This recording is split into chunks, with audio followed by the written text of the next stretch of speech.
visitTemples.com அப்படிங்கிறது கோவில்களை பற்றிய ஒரு வலைதளம், ஒரு வெப்சைட் ஆகும். இன்னைக்கு இந்த visitTemples.com மூலியமா அருப்புக்கோட்டையில் இருக்கிற ஸ்ரீ மீனாட்சி சொக்கநாதர் கோயிலை பத்தி தெரிஞ்சுக்க போறோம். புராண நாட்கள்ல அருப்புக்கோட்டையோட பேரு சொக்கலிங்கபுரம். 1216வது வருஷம் திருபுவன சக்கரவர்த்தி எனப்படும் மாரவர்ம சுந்தரபாண்டியன் இந்த கோவிலை குரு சாப நிவர்த்தி ஸ்தலமா கட்டினார். அருப்புக்கோட்டை மீனாட்சி சொக்கநாத சுவாமி கோயிலுக்கு கிழக்கு நோக்கிய 5 அடுக்கு ராஜகோபுரம் இருக்கு. அந்த ராஜகோபுரத்துக்கு இடது பக்கத்துல கணபதிக்கு ஒரு சன்னதி இருக்கு. இந்த கிழக்கு நோக்கிய கணபதி சன்னதியில கணபதியோட 2 பக்கத்தையும் ராகு கேது விக்கிரகங்கள் வச்சிருக்கா. கோவிலுக்குள்ள நுழையும் போது முதல்ல ஒரு வர்ண கோபுரம் இருக்கு. அதுல மீனாட்சி சொக்கநாதர் திருக்கல்யாண விக்கிரகங்களும் இதர விக்கிரகங்களும் வச்சிருக்கா. கோவிலுக்குள்ள நுழைஞ்சா முதல்ல நெய்வேத்திய பீடம் அல்லது பலிபீடம் இருக்கு. அதுக்கு அடுத்து ஒரு துவஜஸ்தம்பம் காணப்படுறது. மூலஸ்தானத்தை நோக்கி ஒரு நந்தி வாகனம் வச்சிருக்கா.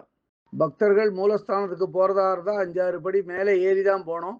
மூலஸ்தானம் போறதா இருந்தா மூலஸ்தானத்தோட 2 பக்கத்துலயும் துவாரபாலகர்கள் விக்கிரகம் இருக்கு. அதுல ஒரு பக்கத்துல இருக்கிற துவாரபாலகர் விக்கிரகத்துல விநாயகருக்கு ஒரு விக்கிரகம் வச்சிருக்கா. கோவில் மூலஸ்தானம் போற வழியில 2 நுழைவாயில், 2த்துலயுமே கண்கவரும் விதமா தங்க தகடுகளை பதிச்சிருக்கா. அந்த 2 தங்க தகடு பதிச்ச நுழைவாயில்ல ஒரு நுழைவாயில்ல விநாயகரோட உருவமும், இன்னொரு பக்கத்துல முருகனோட உருவமும் அப்படியே பதிச்சிருக்கா அந்த தங்க தகட்டுல.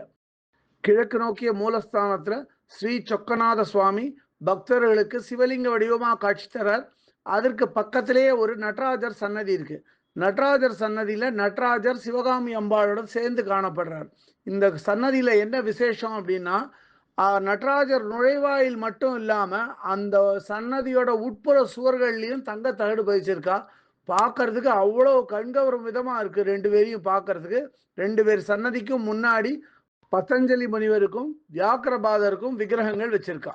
மூலவரான சொக்கநாதர் சன்னதிக்கும் அம்பாள் சன்னதிக்கும் இடைப்பட்ட இடத்துல சோமஸ்கந்தருக்கு ஒரு விக்கிரகம் வச்சிருக்கு, வழிபடுறா. அவருக்கு தனி சன்னதி இருக்கு. இந்த கோயில்ல அம்பாளுக்கு தனி சன்னதி இருக்கு. அம்பாள் சன்னதிக்கு 2 நுழைவாயில், 2த்துலயுமே தங்க தகடு பதிச்சிருக்கா. உள்புறம் இருக்கிற தங்க தகடு நுழைவாயில்ல துவாரபாலகிகள் விக்கிரகத்தை அப்படியே பதிச்சிருக்கா அந்த தங்க தகட்டுல. வெளிப்புறம் இருக்கிற தங்க தகடு நுழைவாயில்ல ஒரு விநாயகர் விக்கிரகமும் முருகன் விக்கிரகமும் 2 பக்கத்திலேயே வச்சிருக்கா.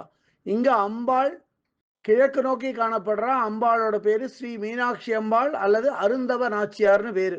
அம்பாள் நின்ற கோலத்துல காணப்படுறா. அம்பாள் சன்னதி மூலஸ்தானத்தை நோக்கி ஒரு நந்தி வாகனம் வச்சிருக்கா. அதே மாதிரி அம்பாள் சன்னதி கோஷ்டத்துல இச்சாசக்தி, கிரியாசக்தி, ஞான சக்தி விக்கிரகங்கள் காணப்படுறது. இந்த கோயில்ல சரஸ்வதிக்கு வடக்கு நோக்கி ஒரு சன்னதி இருக்கு. சரஸ்வதி சன்னதிக்கு எதிரில் தங்க தகடுல கல்லால மரத்தை அப்படியே பதிச்சிருக்கா.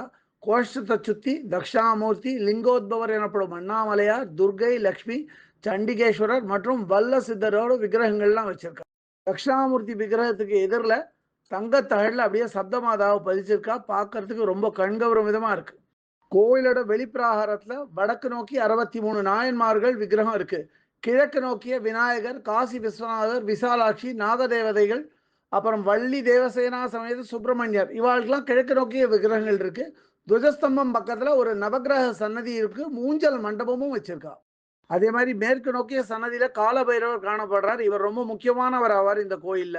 அதே மாதிரி மூலஸ்தானத்தை பார்த்த மாதிரி இங்க சூரியனும் சந்திரனும் அவர் துணைவிகளோட காணப்படுறார். இந்த கோவிலோட ஸ்தல விருட்சத்தோட பேரு வில்வ மரம். அதே மாதிரி தீர்த்தம் சூரிய புஷ்கரணி. இந்த அருப்புக்கோட்டை சொக்கநாதர் கோயில்ல தனியா மடப்பள்ளி இருக்கு. அதே மாதிரி பெரிய அன்னதான கூடமும் இருக்கு பக்தர்களுக்காக. ராஜகோபுரத்துக்கு வலது பக்கத்துல கோவிலோட சுப நிகழ்ச்சிகள் நடத்துறதுக்கு ஒரு மண்டபம் மாதிரி வச்சிருக்கா. இந்த கோயில்ல விவாகங்களும் நடத்தப்படுறது. அதுக்கு தகுந்த ஆதாரங்கள்லாம் காட்டினா இங்க விவாகம் பண்ணிட்டு அந்த விவாதத்துக்கான சான்றிதழ்களையும் பெற்றுக்கொள்ளலாம். கோவிலுக்கு வெளிப்பக்கமா 2 தேரை நிறுத்தி வச்சிருக்கா பூட்டி. அதே மாதிரி கோயிலுக்கு காம்பவுண்டுக்குள்ளேயே வாகனங்கள்லாம் கொண்டு நிறுத்தலாம். அவ்வளவு விஸ்தீரணமா இடம் இருக்கு. கோவிலை எடுத்து சுப்புராஜ் கல்யாண மண்டபம் இருக்கு. இங்க கல்யாணங்களும் நடத்தலாம். இந்த கோயிலை பற்றிய இதர விவரங்கள் வேணும் அப்படின்னா www.visittemples.com அப்படிங்கிற வெப்சைட்டுக்கு போயிட்டு இந்த கோயிலை பற்றிய எல்லா விவரங்களையும் ஆங்கிலத்தில் படிக்கலாம். இல்லை பிற பாஷைகளில் வேணும்னா அதிலேயே மொழிபெயர்க்கிற வசதியும் இருக்குது. அப்படியே மொழிபெயர்த்து அவாவா பாஷைக்கு தகுந்த மாதிரி படிச்சுக்கலாம். அதை இதுவரை இந்த காணொலியை கண்டும் கேட்டும் மகிழ்ந்த பக்தர்களுக்கு visitTemples.com சார்பாக ராகவாச்சாரியின் நன்றிகள்.